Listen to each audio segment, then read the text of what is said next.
Hello, everyone. Today's little bonus lecture is just one on how to write papers and what to be on the look for as you write your first philosophy paper for my class. So basically what I just want to do is lay out what I think are the keys to writing a paper and how you should frame it in your own mind when you go about it, because few words are scarier than write a paper, especially when you look at a blank page and you're like, oh, I need to put a paper on this. Well, I think the best thing to start off with is, what is paper writing? And I think that very often people think of it as putting words on a page. And I think, that's true. It does involve that, but I think it's a lot better to think of it in a different way. And the way you think about it that I think is the most helpful is think of writing a paper as a type of time travel. Now, this may sound crazy, and to some degree it is, but why do I say that philosophy or any sort of paper writing is time travel? Well, what is the point of a paper? The point of a paper is not to put words on a page. The point of a paper is to have an impact on whoever reads it.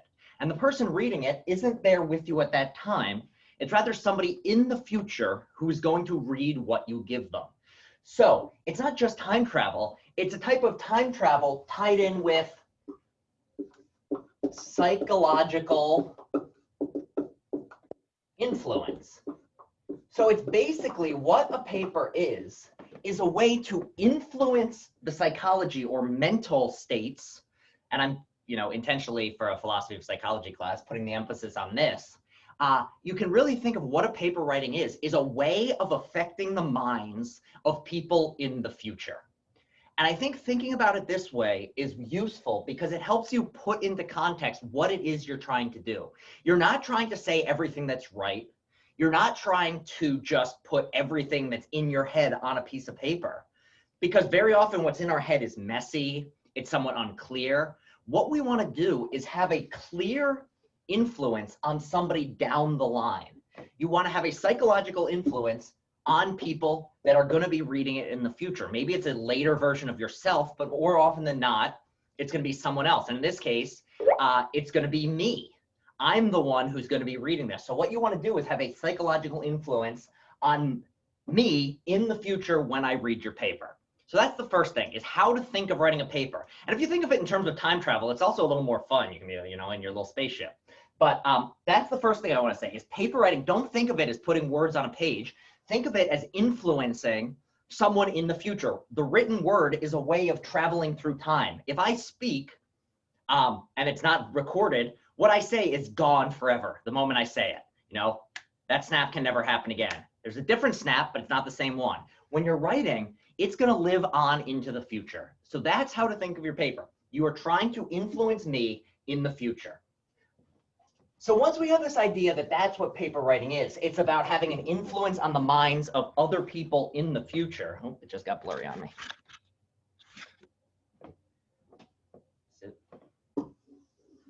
Nope, still blurry. Sorry about this.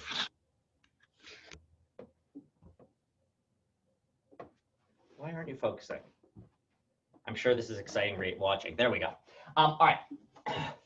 Once you've established that it's a type of mind influencing, or if you want to think of it, is mind control. It's literally you are controlling, it's time travel and mind control. Once you think of that, then there's questions of what sort of mind control or what sort of influencing do you want to make? And I kind of think of it as along a continuum. On one end, what you're trying to do is influence a person's beliefs, what they think are true and false and that sort of stuff. And on the other end, you can influence someone's feelings. And this is just making them feel good, feel bad, etc. And I think you can think of different types of writing as falling in different places along this continuum. So writing that is very tied in with influencing beliefs are going to be ones that, court records. Court records are not designed to make anyone feel anything. They're just writing down for future so people can believe or know what it is that happened in the court on a certain date. However, at the other end, with pure feelings, something like poetry is much closer to this end. When you're writing a poem and you say something like, you take a Shakespeare example, Juliet is the sun. Romeo's describing her beauty. He's not literally trying to get you to believe that she's the sun. He's just trying to get you to feel something. And I think you can think of different things as falling on different levels. So I think papers that they really care about how pretty the language is, or how nice the writing is, and whether it's enjoyable to read, but still trying to make a point. Like if you read like an op-ed piece in a newspaper, or a like a character study, I think it's somewhere like in this region. You're trying to influence people's feelings and make them feel a certain way, but you're also trying to get them to learn the truth. Now, on this scale, the way you can think of a philosophy paper, it's about as far on the only care about beliefs as possible side. Doesn't matter if the person, all that matters is you're able to explain your ideas and that somebody understands what your point is and what you're trying to get across. Style, that sort of stuff, that is way, way less important. I don't care if I read your paper and it's really prettily written and enjoyable. That's not going to get you an A. What's going to get you an A, even if it's the most boring, stilted paper ever, if it's clear and concise and well explained, then you are going to do well on your paper. So to think about a philosophy paper, it's a time traveling exercise in which you are trying to influence the beliefs of your reader, who is in this case going to be me, having read 40 other papers and thus not operating at my best mental capacity. So that's the background of what the point is. Now, what actually does it entail? And I'm going to take a line from the prior reading. And by prior reading, I mean James Prior, not prior like it came before. So the James Prior Guidelines to Writing a Philosophy Paper. He says that to think of a philosophy paper is a reasoned defense of some claim. So in a philosophy paper, you've got the three parts: the reasoned, the defense, and some claim. So what you're trying to do is you're not just trying to influence someone's beliefs in the future. You're trying to influence their beliefs by giving a reasoned defense of a claim. So let's my pen top. Let's go one at a time. What's a claim? What is a philosophy paper trying to do? Well, this is the core idea. It's that there's a claim at the end that you're trying to prove. Another way of putting it is there's a particular conclusion that you're trying to argue for in a philosophy paper. And so this sort of claim is not, a way you can think of this is it's going to be an answer to a particular question, a question that has multiple complex possible answers. So it's not a yes/no question of should I eat lunch? It's rather something like, what is the right thing to think about a particular situation? So if I'm in a situation in which I have to choose whether to save my mother's life or save my brother's life, say there's a car crash and I can only pull one out. That's the big question, is who do I save? And in this sort of case, that's not a simple yes or no answer. I mean, there's only two possible answers, but there's also lots of gray area. Could you try to save both? Yada, yada. So that's what we mean by claim. Whenever you have a philosophy paper, there's going to be one, the question there could be a couple questions you're trying to answer. And this is when I hand out the prompts, I try to make this, what the questions at the core are, pretty clear. I think in this case, they're in big, bold letters right in about the middle of the prompt. So that's the first thing you want to establish, is what is the question you're trying to answer? Once you have the question, the next thing you have to do is obviously the key of the paper, and where the crux really comes in is it's not just you say what the question is. You then have to choose an answer. So this is the claim. A reasoned defense of some claim, or another way of putting it, is a reasoned defense of some possible answer to a particular question. So that's a particular question, and then once you've got that, you're trying to figure out, well, what is your answer going to be? Which side are you going to argue for? Are you going to, in these prompts, are you going to say behaviorism is a good way of doing it? Or is it a bad way of doing it? Are you going to say that eliminative materialism is a good way of describing brain activities, or is it a bad way of doing it, and the mental terms are ineliminable? For the third prompt, is it that folk psychology is like alchemy, or is folk psychology not like alchemy? So that's what the key idea is. You've got your question and then your answer to the question. And this is the thing that the whole paper is built around. This answer to this question. And what is this answer to this question called? Well, give you all a second to think about it, see if you can come up with the right word. The answer, if you haven't gotten it yet, this is your thesis. When people are saying, what is your thesis? What is this? And you've heard this word in cases outside of a philosophy context. All a thesis is your answer to whatever the topic question of the paper is. And so you can think of your thesis, this is the most crucial part of your paper. The way, if you don't have a clear thesis in your paper, in a philosophy paper especially, where you're trying to defend some claim, if you don't state what your thesis is, it's almost impossible to get an A.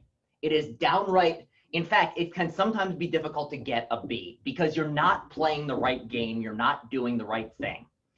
No matter what you say or how you say it, in a paper in which you're trying to persuade someone or argue that there's a truth about a particular question, the key is that you need to say what that truth is and how it works, or why it's right. So the thesis is the key of any paper like this. And whenever you're coming up with a paper, you should be able to say in a short paper like this, 4 to 6 pages, I think, you should be able to sum up your thesis in a single sentence and at maximum 2 sentences. Your paper should be, if I were to ask you, what are you writing on? You could say something as simple as, if I'm in a situation in which I have to choose between my mother and my brother, the correct thing to do is save my brother's life.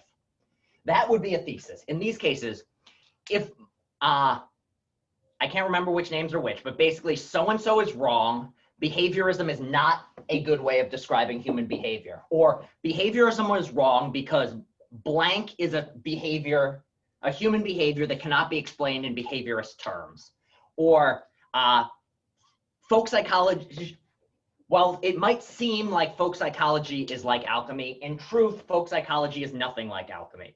Those are the sorts of things I'm looking for a thesis. And you want to make sure not only can you summarize your thesis in a single sentence, in your paper, you want that single sentence to appear. And specifically, you want it to appear in clear terms so that the reader of it, who's the time traveling me in the future, can know just by glancing through, oh, this paper is on this topic, and this is what the argument is going to be. So those are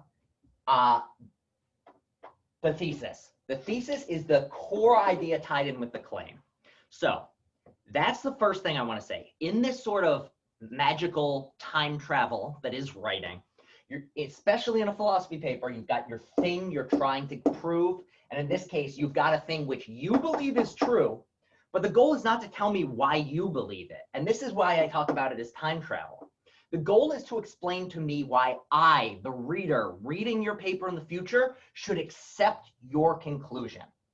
And this is why this type of writing is very valuable, because trying to write to get someone else to understand why you are correct is a very useful skill. Basically, when you're applying for a job, what your job application is a thesis. At the core is the thesis. You should hire me for this position. So in the same way that, you know, you're trying to get your boss to give you Saturday off because you've got a wedding to go to, you tell them you should give me this day off. Your goal, your thesis is you should give me this day off. And then the goal is to explain to them why that's a good idea. But if you think of it as a big paper in this way, when you're asking someone for something, very often you're not trying to convince them why you think it's a good idea. You're trying to convince them why they should think it's a good idea too. And that's where the mind control comes in and where writing is a sort of time travel of that form. All right, this has been very, very general, but the thesis is the first thing I want to emphasize. When you're giving any sort of paper, I need to know which question you're answering and what answer you're giving to that question. So that's the first step of reasoned defense of some claim. The claim is the thesis you're arguing for, and that thesis is going to be an answer to a particular question. In this case, a question I ask in a prompt.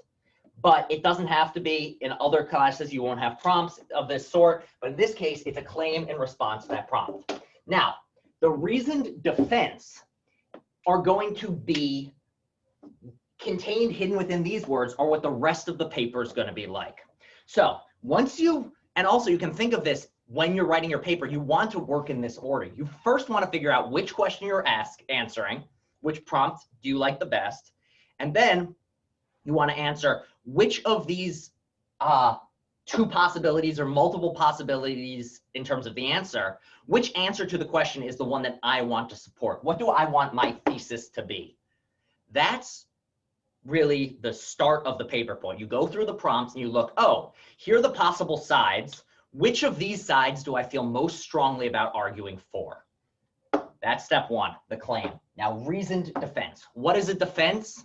Well, a defense is just, think about it in terms of like sports. What is the defender trying to do? Well, they're trying to stop the other team, or they're trying to, in this case, support their own team to protect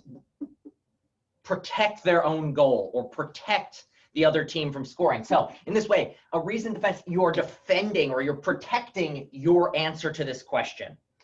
Or you can think of walls as providing a defense to a medieval city, or walls as defending you from a robber or from bugs or anything like that. In this case, they are providing protection to you. If it's a defense of a claim, if you're providing protection to the truth of your claim. You're giving ways to protect and prove that your claim is true.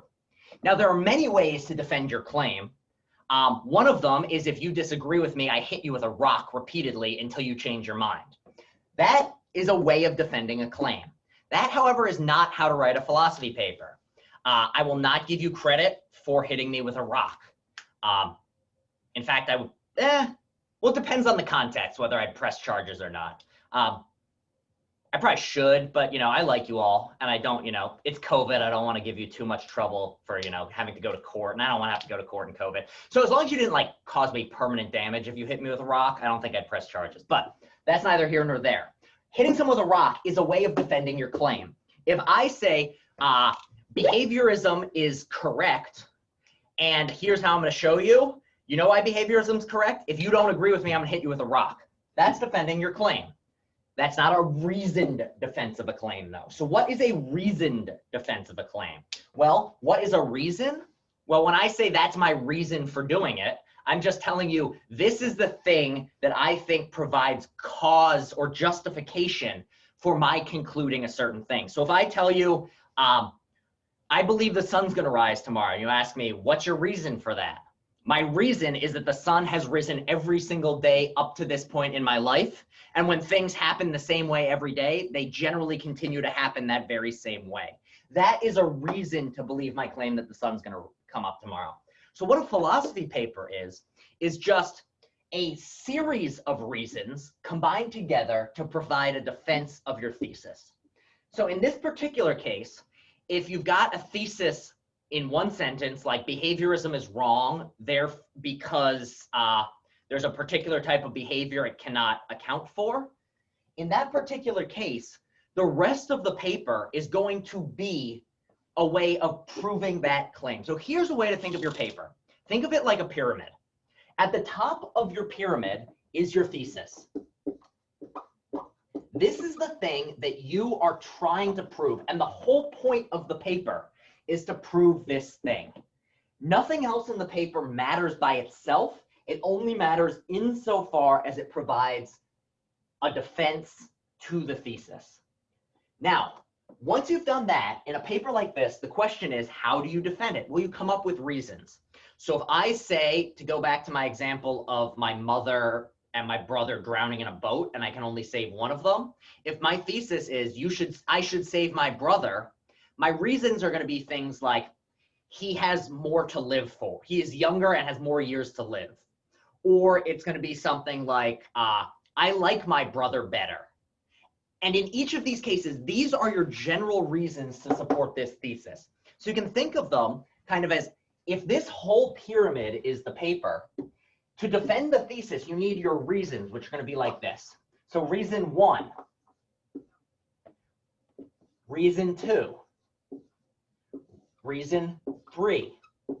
And each of these reasons is going to be one support of the thesis. So it's going to be any number of things that can, so in this case, if my thesis is I should save my brother, reason 1 is I like my brother better. Reason 2 is my brother has more life to live. Reason 3 is my mother's a really good swimmer and my brother doesn't know how to swim.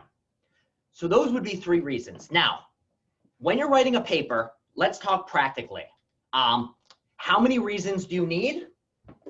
This is a fun question because the correct answer to how many reasons do you need in a paper is however many you need. There is not a right answer to this question. And this is where the creativity and some of the difficulty comes in. I cannot give you a recipe for defending a particular claim. There's not a correct way to do it. There's not an incorrect way to do it. There are better and worse ways, but there's no one right or one wrong way to defend a claim. So in this case, instead of thinking of it as 1, 2, 3, you can think of it as 1, ... So maybe 2, I'll just leave this here, ... If you think 1 reason is enough to explain your reasoning, that's enough. If you think 2 reasons is enough, that's enough. If you think 17 is necessary, 17 is the right answer. So that's what I mean by reasons. Now, there's 2 things to think of in terms of this. When you're writing a paper like this, and this is kind of to go back into the why it is useful to think of it as time-traveling psychology. Remember, your goal is not to explain to me why you accept the thesis or to explain to me what the thesis is and why a person could possibly believe it. You know, they believe in ghosts and they think the ghost told. That is not to give a reasoned defense. Remember, the defending of the claim is trying to prove to someone that it is true and that they should accept it as true. So when you're doing this, you want your reasons to not be explanations of why you happen to have come to believe the thesis. Rather, you want these reasons to be reasons that you think your audience will think is a reason to accept the thesis. So for instance, if I say that I should save my brother because he has more life to live, I think that there's an objective fact that someone with more life to live is somebody who's worth saving for a reason. Like there's an explanation behind it that I believe you will accept. And because of this, these things are going to have to be kind of general statements, general truths that are meant to show the truth of another truth. You know, if I say, the sun's gonna rise tomorrow, and you ask me why, and I say it's risen every day, the idea is that that's supposed to give you a reason to accept it as well. So everyone understands this bit, hopefully. All right. Now, there's a couple more practical questions. One thing to think of is because your paper is going to be being read by a future person, and it's going to be about affecting their psychology, facts about the reader's psychology are going to have to play a role in how you go about writing your paper. So in this particular case, I've already said that this to some degree, where you want your reasons to be things that influence your reader and get them to accept your point. So you're already talking about your reasons, not in terms of reasons for you, but reasons for another person. But that also then affects several other things, which is 1, how you present your reasons in the paper, and 2, once you've said what your reasons are, how you interact with them themselves. So what do I mean by this? Well, it's not enough just to tell someone a reason. If I'm telling you I should save my brother over my mother, and I just tell you he's got more life to live, I can't leave it at that if I want this to be a fully reasoned defense of my claim. Why? Because someone might come along and say, why does that matter? Who cares that he's got more life to live? Or in the case of, I like my brother better, somebody's gonna respond with, who cares whether you like your brother better? You know, whether you like someone shouldn't determine whether you save them. Otherwise, firefighters would look at who they're trying to save, or doctors would look at who's on their table and decide like, oh, that's my neighbor and I don't like him, I'm not gonna change his kidney out. No, you want to make sure that you are giving reasons to support your reasons. So a way to think of this is you don't just say what your reasons are, You then give what are kind of sub-reasons for those reasons. So sub-reasons. And reason 2, if we have 3 reasons, reason 2 will also need sub-reasons. Reason 3 would as well, sub-reason 3. And the way you can think of what these are is an explanation for 1, why I should accept that reason 1 is true, and 2, why I should accept that that gives me a further reason to accept the thesis. So if I'm arguing that I should save my brother because he has more life to live, I would then say something like, by he has more life to live, I'm talking about the fact that he is younger and therefore is more likely to live for more years. That is a good reason because overall, we generally judge human life as itself valuable, and the longer a life goes, the better it is.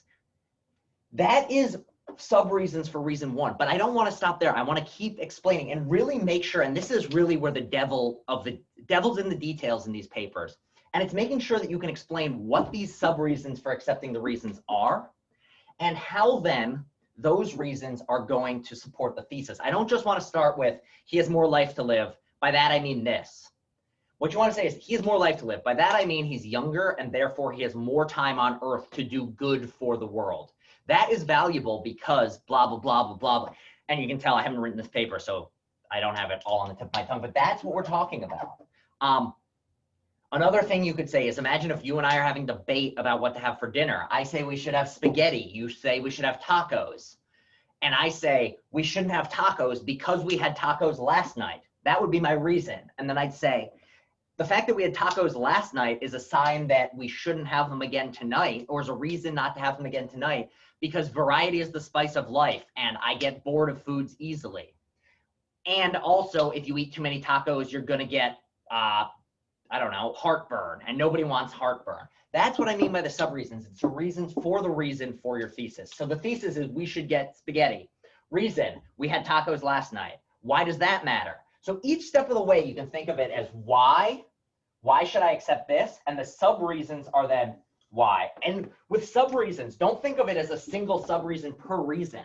Again, this is where the complexity comes in. It's however many reasons you think are necessary to, how many sub-reasons you think are necessary to prove your reasoning, why it's a reason.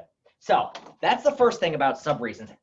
Now, the second reason that this structure is useful is it kind of gives you a understanding of how to frame your paper. The thesis should be a paragraph all its own at the beginning. It's up here at the top. You want in your introductory paragraph to tell your reader what your thesis is, and also whatever background information they need to know to appreciate your thesis.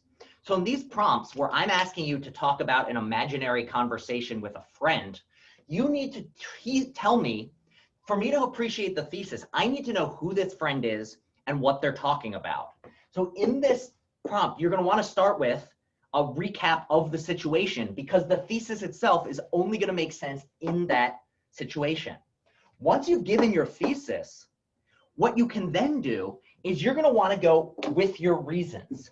And again, why is it useful to think about it in terms of, time traveling psychology? Well, because the human brain does a lot better when things are organized. Think about it this way. It's much easier to find your keys if they've got a spot in your house they always live.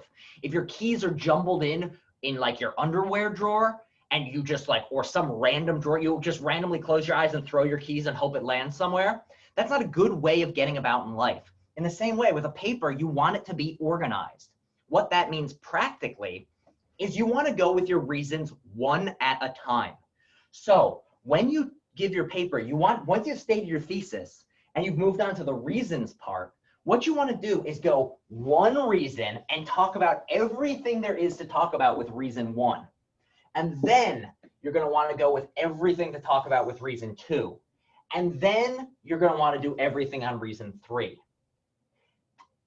You don't want to jump around. You want to go orderly, because me, the reader, is going to be reading 40 of these papers. And the easier it is for me to follow along and know exactly where we are and what reason we're on and how that reason is different from the next reason, the easier it's going to be for me to understand the paper. So think of it in this way of you've got your thesis and then everything else in the paper is working towards proving that thesis. So this is the reason defense of some claim bit of the paper. You need to, in the background, you need to make sure that I, the reader, have an easy time following along, which just means you need to make it clear for yourself what your reasons are. You can think of your reasons almost like mini theses. And in the same way that I can summarize in one sentence what my main thesis is, I should be able to summarize in one sentence what reason 1 is. I should be able to summarize in one sentence what reason 2 is, etc.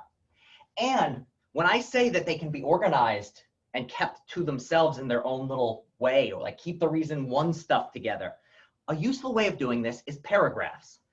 A way to think of it is each of these sections can get its own paragraph, or at the maybe not even its own paragraph, but its own collection of paragraphs. Reason 1, all the paragraphs about reason 1, it can be 1 paragraph, it can be 2 paragraphs, because again, how many paragraphs does a paper need? However many it needs. There's not a right answer. How many sentences need to be in a paragraph? However many sentences are appropriate. Again, there's not a right answer here.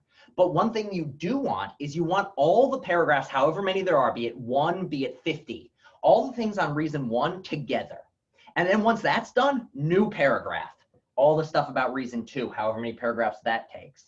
Then all that together, however many for reason 3, however many that takes. So that's the way to think about these papers, is you've got the thesis, its own paragraph. Then all the reason 1 stuff in one section. All the reason 2 stuff in another section. All the reason 3 stuff in a third section. So thus far, hopefully that makes sense. I'm going to pause here for a second just to check on my notes. I'm going to leave this up here again for 1 second because I'm about to erase it, because there's some stuff that I have not yet addressed. If this is the general structure, it's useful, though, to go back and talk about some of the fact that this is psychology and this is mind control and this is time travel. Another thing that it makes it useful for, and that is you can't, whenever you're writing a paper like this, you cannot take for granted what it is that the audience knows about a topic. If I'm writing an article about, if I'm writing an article about why I think Liverpool is going to win the Premier League this year, and I'm trying to write it in a class where it's not designed for sports fans or anything like that, there's a lot of background information that I need you to understand to even understand what my claim is and appreciate why I have a good defense of it. So in the same way, while you can think of the whole paper as thesis, reason, reason, reason, sometimes what goes into the reason section is not going to be explanation so much as background information that's needed. So once you've said what your thesis is, so for instance, if I say my thesis is behaviorism equals bad, then one thing that I am going to have to get my reader, the time traveling reader of this paper, to understand is what behaviorism is. So even if you're thinking of the paper in this sort of pyramid of here's my thesis and it's supported by my reasons, sometimes for my reasons to work, I'm going to need to insert things in here. Things like what my topic is. Or another way of thinking of it is sometimes before your reasons are able to affect the thesis, you need to add a level of explanation. So the way I wrote the prompts is kind of making it so that this explanation section is really that second bit. I say first you're going to want to, the first thing you're going to want to do is say what the topic is and what the argument's about and what side you'll be arguing for. Next, you're going to want to say how somebody's going to argue for it. So that's the background. So in the behaviorism one, you're going to want to say something along the lines of, this is something a person has argued for. This is what that means. This is the background of how they might go about it. So that is all the background. So you start off in a paper like this, where it's tied in with a topic. You've still got a thesis, which is going to be an answer to the prompt. But once you're done with the thesis, you now need like background information. Because to understand why behaviorism is bad, I need my reader to know what behaviorism is. And when you're writing a paper like this, you can't take it for granted that someone reading this is going to know what on earth you're talking about. In this case, there's a very practical thing of I'm reading 40 of these papers. The easier you make it like there are going to be times that I literally, my eyes have gone fully crossed and I'm going to forget what something that I'm usually perfectly able to teach is. I'm going to be like, eliminate material, what? Well, you have to remind me what it is you're talking about. This doubles on the side as proving to me you've been paying attention, you understand the stuff. So it's like, it's sneaky. One, it's, you know, it doubles. If you can explain to me well enough that when I forget, you've also demonstrated that you understand the material. So that's why this is an important section. And it's once the background part is done that you can start bringing in the reasons. And you can think of the reasons as once this background is done, you're now in a position to talk back about the thesis. So now you can put your reasons, and they kind of get channeled through the background information to prove why your thesis is good. So once you've got that behaviorism is what behaviorism is, you can now start to say why behaviorism is bad or something along those lines. All right, so that's the background stuff. Make sure that anytime, I very often when I am writing papers of about this length, I generally start off with the thesis / intro paragraph. And then I have just a paragraph that's just like a background paragraph in which I just lay out all the definitions, all those sorts of things that are going to come up. And I say, and I explain what they are, how they work. Then I can always refer back to those things later. And then once that's done, you can start jumping into, now that we know what this is, let me explain why some people think it's right. And then once you do that, you can then respond to that and explain why it's wrong. So this goes into the complexity of reasons. In a case like my mother and my brother, those reasons are pretty straightforward. It's like, you know, I should save my brother because blank.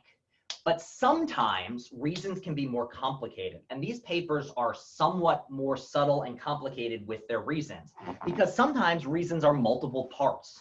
So if I'm trying to explain to you why I should save my brother as opposed to my mother, one thing I might do is say, well, here's why I should save my brother. Let me tell you what the best argument is for saving my mother, and let me explain to you why that argument is wrong. So in this sense, the reason is two parts. Part one is to say, this is what somebody else thinks. And part two is to say, this is why that is wrong. Those two together compose the reason. And you can think of the sub-reasons as the parts that together unite to support that main reason. I'm talking kind of generally now, and this is why these papers are difficult. There's no right way of going about this, and this is where the real creativity comes in, and this is why these papers are not easy. But try to remember the best way to go about doing this is to think about it in these terms. First off, find your question. That will tell you what your possible claims can be.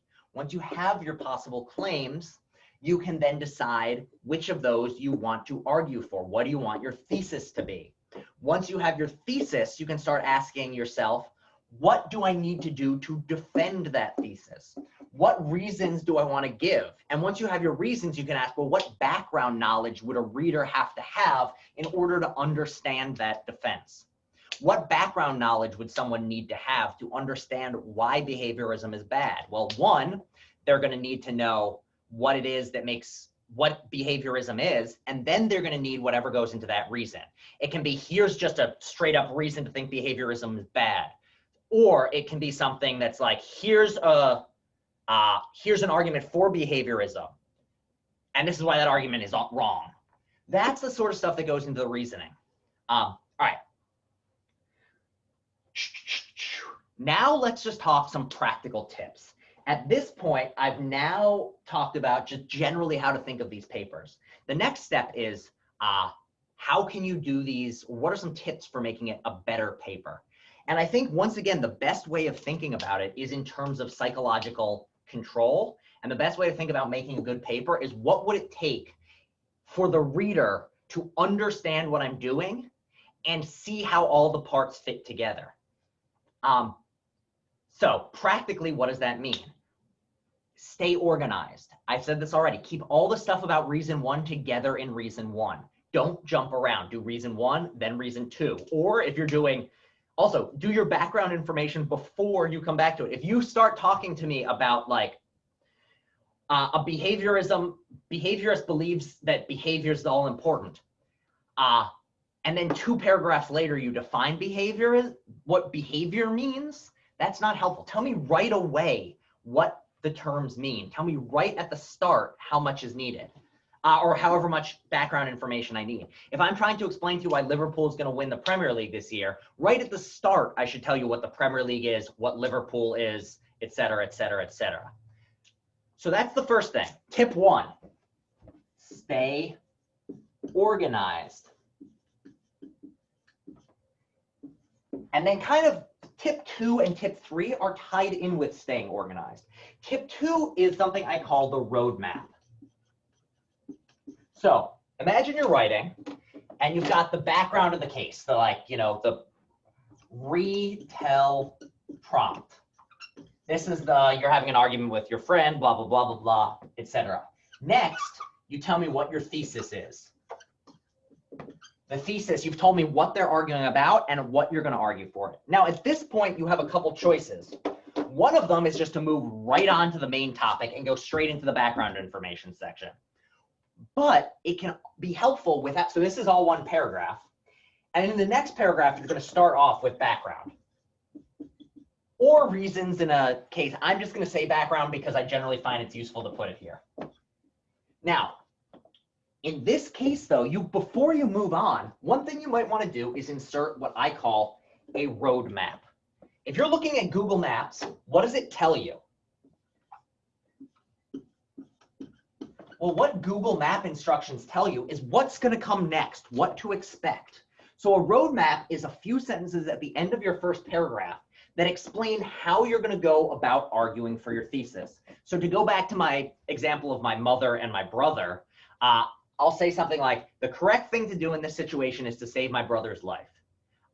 In this paper, I will show that that's the case, first by discussing the fact that my brother has more life to live, then discussing why I like my brother better and how that's relevant to the case. And finally, I will explain that I will give evidence that my mother's the stronger swimmer and thus more likely to live anyway. That's what a roadmap is. It's just 1 to 2 to 3 sentences that just say what's going to come next, just so I, the reader, know what's coming. Now, why does this matter? Because remember, this is time traveling psychology. And when I'm reading 40 papers and, somebody might walk in the room and distract me, and then I come back to the paper, I'm like, I don't want to have to reread all that again. Well, let me look. Let me see exactly what's going to come up. I could just go, instead of having to reread the whole paper, I just go, oh, yeah, roadmap. The roadmap told me. I already know what to expect. I know how it's going to fit in. Also, the roadmap can be very useful for you because it's almost like a mini, if you're writing your paper over a few nights, which is always a good idea, don't try to cram. Sometimes it's easier said than done, but the less you cram, generally, the better the paper is going to be. And a roadmap, if you step away from your paper for 24 hours, then when you come back, you can just look at your roadmap and be like, oh, that's what I have to do next in this paper. So that's one thing you can do, is include a roadmap. Now, the next one is signposts. This is a word or a phrase that I find myself writing on people's papers more than just about anything else. What is a signpost? Well, what does a signpost do on the street? If I pass something that says 34th Street, what does it tell me? Well, it tells me I'm on 34th Street. That's what a signpost does. Well, in a paper, what a signpost does is tells you where you are in the argument. So the way you can think of signposts are sentences that you include at the beginning of a paragraph to explain how that paragraph fits into the overall structure. So it's going to have to do 2 things.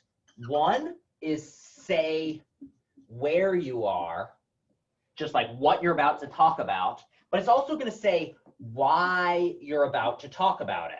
So where and why you are. So to go back to my mother or my brother example, if I've already discussed why my brother has more life to live and why that's relevant, I'm now going to go, well, I'm going to transition to my second reason, which is going to be that I like him better. So in this point, I'm going to say something along the lines of, now that we've seen why the fact that, now that we've seen that my brother has more life to live, and why that means that I should save him, I now want to discuss the next reason to think I should save my brother over my mother.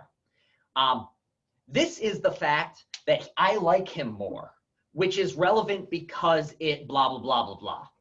Or in a clearer case, it could just be something much more simple like, another reason to think I should save my brother is that he has more life to live. Those sorts of sentences at the start of a paragraph are very useful for helping me, the reader, know where we are, and helping you, the writer, make sure that your paragraphs have a focus. In the background section, you might want to say something like, however, before we begin to talk about why behaviorism is bad, we need to know what behaviorism is. That tells me what we're doing, where we are in the argument, and also why we're about to do this. We need to know what behaviorism is before we can say it's wrong. That's what a signpost is. And this is also very often a way that I get to tell who actually watched this video, is if you have signposts in your papers, you generally paid attention. If you didn't, there's a good chance you didn't watch the video, which is funny because I'm talking to people who aren't watching me in the future about not watching me. But anyway, signposts are a really useful way of making sure that your paper stays neatly structured and easy to follow. Which brings me on to the fourth thing I want to say, which is, I can't find my blue marker. I think it's in my pocket, but whatever. 4, define. Define, define, define. Whenever you're bringing up a new idea, make sure to give a definition of it. If you're saying something like the first reason that behaviorism doesn't work is because it cannot explain the human ability to juggle multiple tasks at once. Maybe that's true. I just made that up on the spot. I'm not saying that's a good one. Explain what you mean by juggle multiple tasks at once. Or if you're going to say that the reason why you should save your brother is you like him more, explain what you mean by that. Is it that you think he's a better person? Is it that you hug him more? Define your terms. And then also for things like, so all of this is kind of in the same way of staying organized. Keep reminding yourself, stay organized. That's the key to making sure you have a good paper. Organize your thoughts, because remember, you're trying to control my mind in the future. And the best way to do that is present things to me in a way that will be easy for me to understand. All right. Now, if you read the prior reading, there's some explanations of what sorts of reasons you can give, examples, how those fit in as sub-reasons, etc. Basically, you want to be as clear as possible. So if you say something very general, give me an example afterwards. If you say something that's complicated, put it into simpler terms. Have a sentence that says something like, the first reason that behaviorism is wrong is because it cannot handle the diminution of the number of categories that are mistakenly identified with the primary cause of an elucidation effect. All right, that actually makes no sense. But if that were to be my sentence, I would then say, by this, I mean blah, blah, blah, blah, blah, blah, blah. Don't just leave it at that really big fancy word. Another thing tied in with this, I'm going to give actually some general tips in a second of just like business tips. But make sure to define and make sure to explain fully, and make sure to, if it's complicated, make sure that even a dumb reader or me having read 40 other papers, because you might be the last one I read, can still know what you're talking about. So you don't want to repeat things in the exact same words. But you also don't be afraid to say things multiple times in slightly different ways. That way you can kind of emphasize the point, because if you, in the same way, like if you look at a marker from one side, you don't know exactly, like if I show you this, see if I can line this up perfectly. Say you've never seen a marker before, you don't know what this looks like, what I'm holding. You need to get a different angle to know what it looks like. In the same way, I might not know what you're talking about in one sentence, but if you give me a couple angles on it, I'm gonna better understand what you're talking about. Quotes are good, but if you use quotes in the same way, don't just quote, always paraphrase your quotes for exactly this reason. You don't unless you've picked the perfect quote, which is actually impossible, you need to explain to me what this quote is doing for you and how it fits in. So if you say something like, behaviorism is blah, blah, blah. For instance, B.F. Skinner says that blah, blah, blah, blah, blah. Then you're going to want a sentence that says something like, by this, he meant blah, blah, blah, blah, blah. All right. Those are the main things I wanted to say on the general structure. This is the crux, the important stuff. The rest is just some little tidbits that I think are worth highlighting. So I'm going to write these down because I think it's just useful to have them written so you can pause the video and look at things that are worth mentioning. So,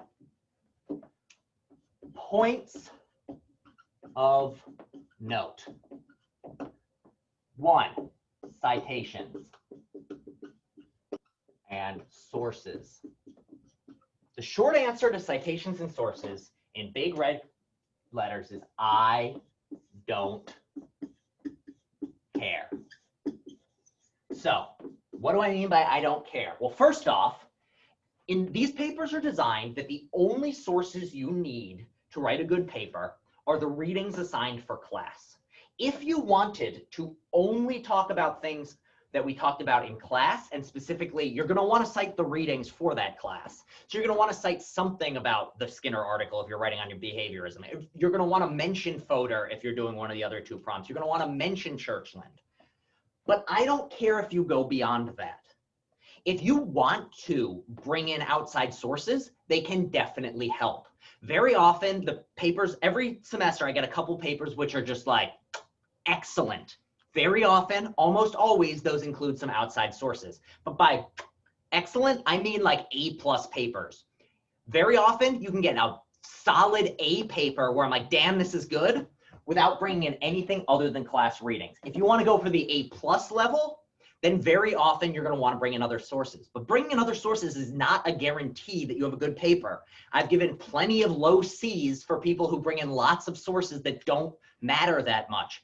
I would much rather you stay focused and only talk about a particular topic and just use the readings from class. So that's the first thing. Also, citations, I don't care.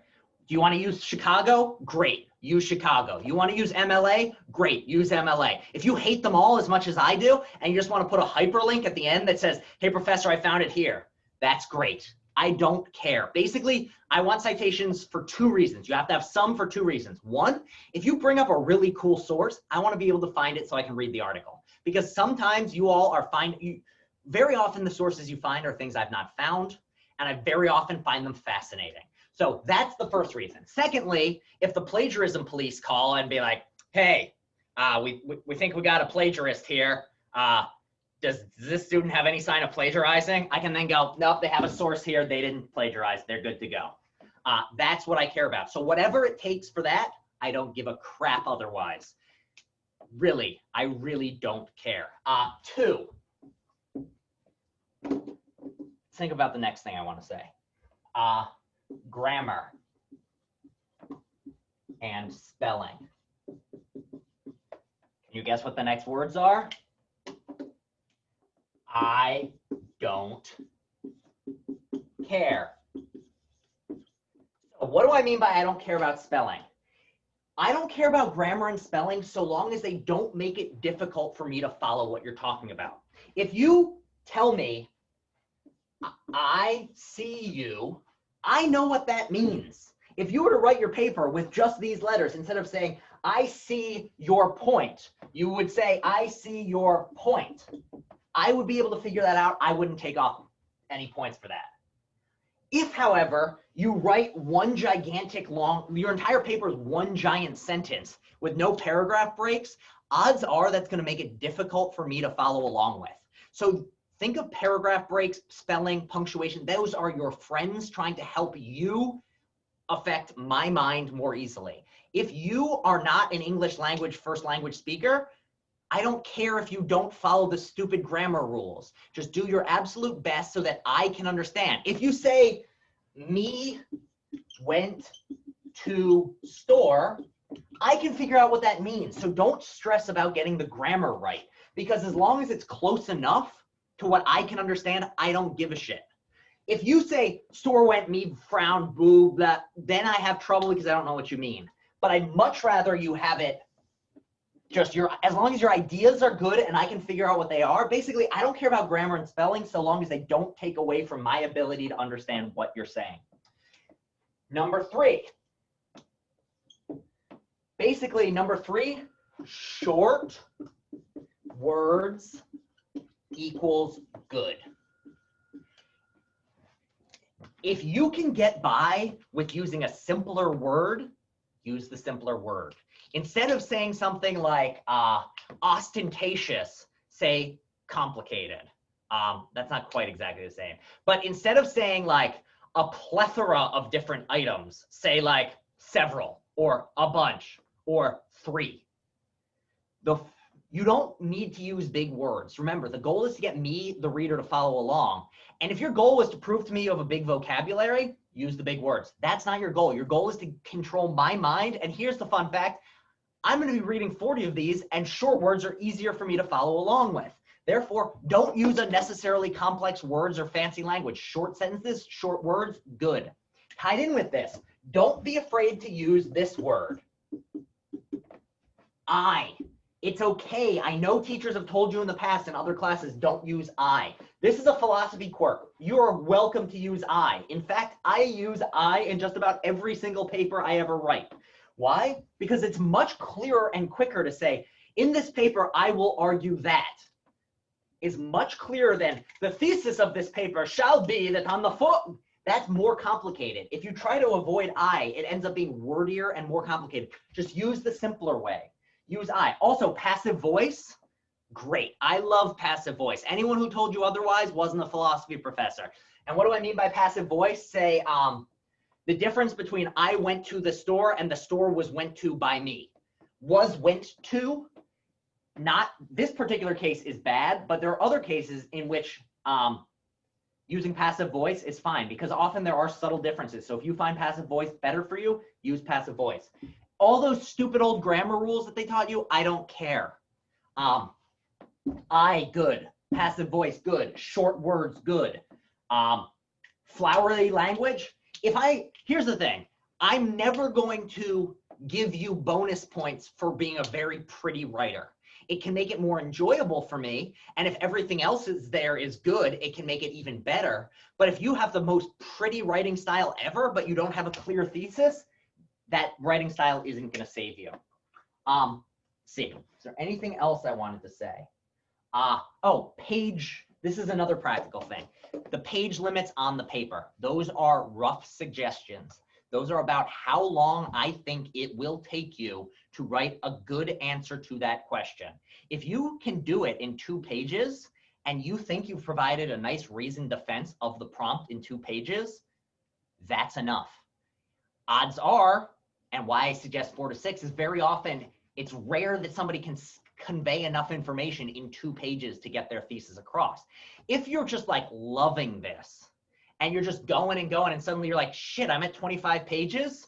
Great, turn in a 25-page paper. Generally though, the last point I want to make, 4, and this is kind of an overall, less is more / more is more. So less is more, and what do I mean by less is more versus, actually a better way of putting this is fewer is more and more is more. So lesser or fewer is more is more. So what do I mean by this? Well, when there are fewer things, it's a matter of numbers. What I mean by this is it's better to go with a few small number of reasons and go in more depth on them. So fewer number is more or better. Fewer number and more depth. So rather than, if you think there are 17 different reasons that behaviorism is wrong, rather than saying in one sentence each what those 17 reasons are, it's better to pick one reason and give 17 sentences on it. Depth is good. The more depth you go in, the more you can convince me. And it's good to, don't think you have to bring up every single thing on a topic. Don't try to prove to me how much you know. Prove to me that you can control my mind well. That's what you're being graded on. All right, I think that just about covers it. I'm sure there are going to be more questions, so make sure to send me emails if you have any questions on this topic. Until then, enjoy your weekends, and I will see you all on Tuesday.